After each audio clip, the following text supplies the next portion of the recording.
5, 4, 3, 2, 1, 0.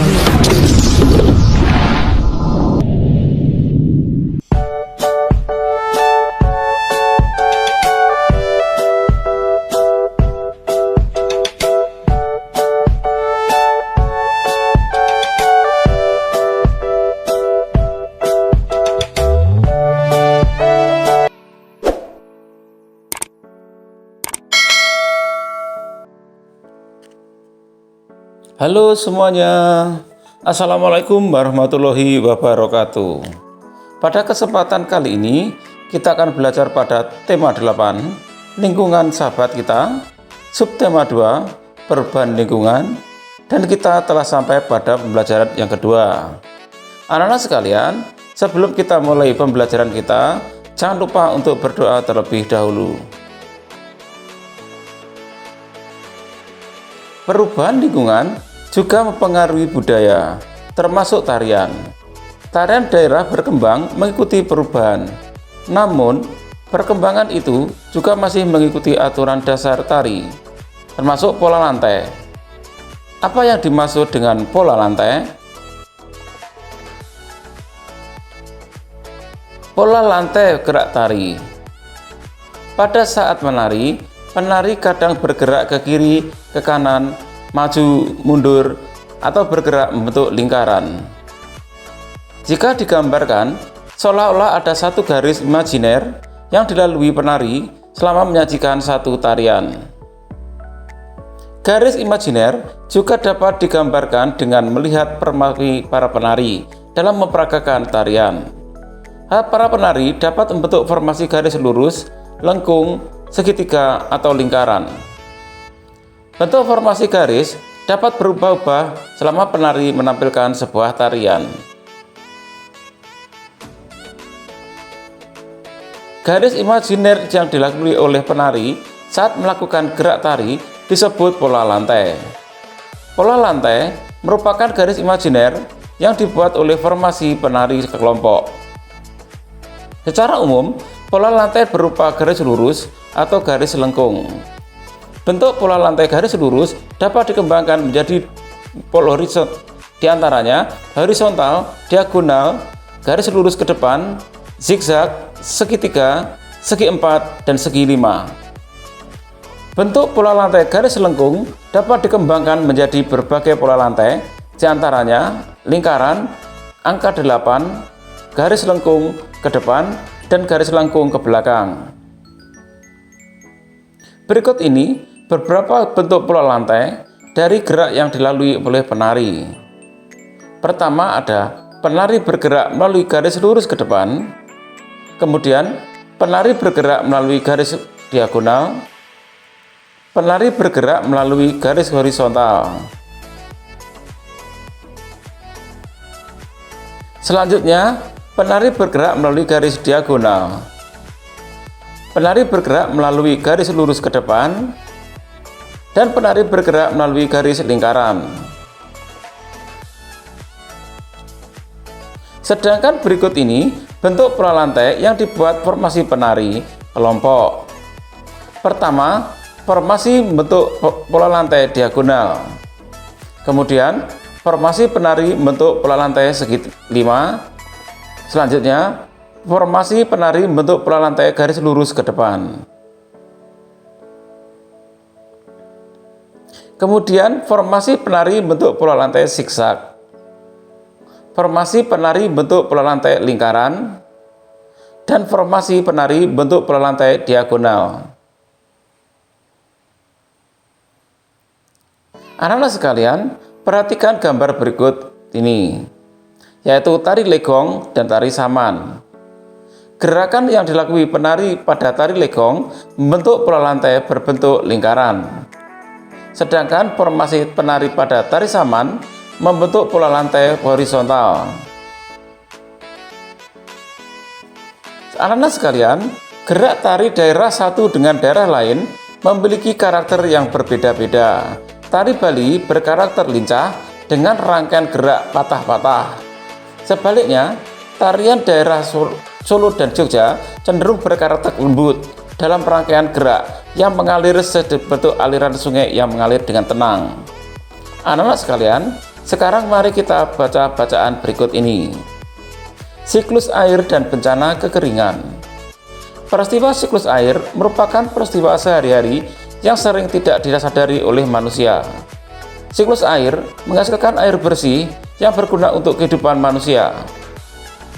Manusia memerlukan air bersih antara lain untuk keperluan rumah tangga, keperluan industri, dan juga pertanian. Siklus air menghasilkan air bersih. Pada saat proses penguapan, kotoran pada air tidak ikut menguap. Uap air yang menguap adalah uap air bersih. Pada saat turun hujan, air yang dihasilkan pun adalah air bersih dan siap digunakan untuk berbagai keperluan. Air hujan yang jatuh sebagian akan diserap oleh tanah, lalu menjadi air tanah. Air tanah adalah air yang mengalir di bawah permukaan tanah. Air ini biasanya lebih jernih dan bersih karena sudah tersaring oleh lapisan tanah dan akar tumbuhan. Untuk mendapatkan air tanah, manusia membuat sumur dengan cara menggali lubang. Air hujan yang tidak terserap oleh tanah akan terus mengalir menjadi air permukaan. Lalu air itu menuju tempat yang lebih rendah, seperti sungai, danau, atau laut. Air permukaan adalah air hujan yang tidak dapat diserap oleh tanah, sehingga mengalir di atas permukaan tanah dan kemudian menguap kembali. Air ini biasanya lebih kotor karena mengandung lumpur.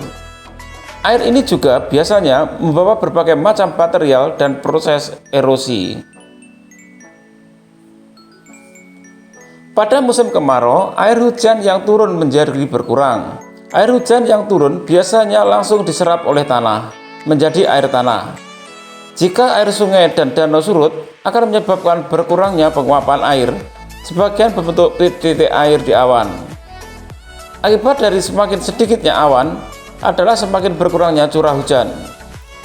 Oleh karena itu, sumur-sumur penduduk pun menjadi kering. Di saat inilah biasanya terjadi kelangkaan air bersih. Jika kelangkaan air bersih terjadi dalam waktu yang panjang, bencana kekeringan akan terjadi. Mari kita biasakan menghemat penggunaan air dalam kehidupan sehari-hari.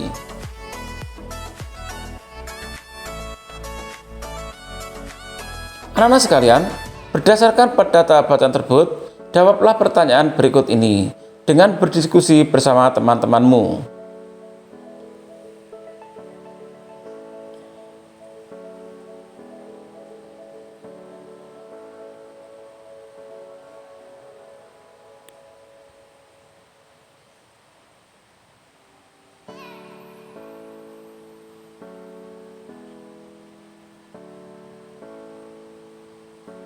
Kemudian kamu mencocokkan jawabanmu dengan jawaban berikut ini. Pertama, peristiwa apa saja yang terjadi pada siklus air dan bencana kekeringan? Peristiwa-peristiwa yang terjadi pada teks yaitu siklus air, penguapan air, hujan, air mengalir, dan terjadilah air tanah. Kedua, bagaimana proses siklus air menghasilkan air yang bersih? Jelaskan. Pada proses siklus air, ada tahapan-tahapan air dari permukaan bumi, yaitu dari laut, sungai, danau, dan genangan-genangan air yang lainnya. Pada saat penguapan air, kotoran pada air akan tertinggal. Uap air yang naik membentuk awan merupakan uap air yang bersih. Saat awan menjadi mendung lalu turun menjadi hujan, air yang turun merupakan air bersih. 3. Apa yang dimaksud dengan air tanah? Air tanah adalah air yang terserap masuk ke dalam lapisan tanah dan mengalir di bawah permukaan tanah. Air tanah lebih jernih dan bersih karena sudah tersaing oleh lapisan tanah dan akar tumbuhan. 4. Bagaimana perbedaan air tanah dengan permukaan? Air tanah lebih jernih dan lebih bersih daripada air permukaan karena sudah tersaring oleh lapisan tanah dan akar tumbuhan. Oleh karena itu, manusia biasa memanfaatkan air tanah untuk keperluan sehari-hari dengan membuat sumur. 5. Mengapa air permukaan biasanya lebih kotor dibandingkan dengan air tanah? Jelaskan. Air permukaan lebih kotor karena mengandung lumpur dan benda-benda lain yang terbawa oleh aliran air di permukaan tanah. 6. Apa akibat dari musim kemarau yang panjang? Saat musim kemarau panjang, air permukaan dan air tanah menyusut. Kekurangan air akan menyebabkan bencana kekeringan. Anak-anak sekalian, demikian tadi penjelasan tentang siklus air dan bencana kekeringan. Sekarang buatlah poster tentang dampak air bagi kehidupan. Buatlah postermu semenarik mungkin dan sebagus mungkin.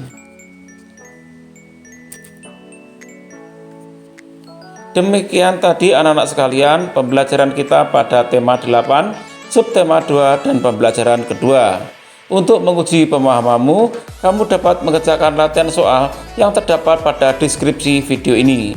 Sampai bertemu kembali pada video pembelajaran berikutnya. Tetap semangat dan sampai jumpa.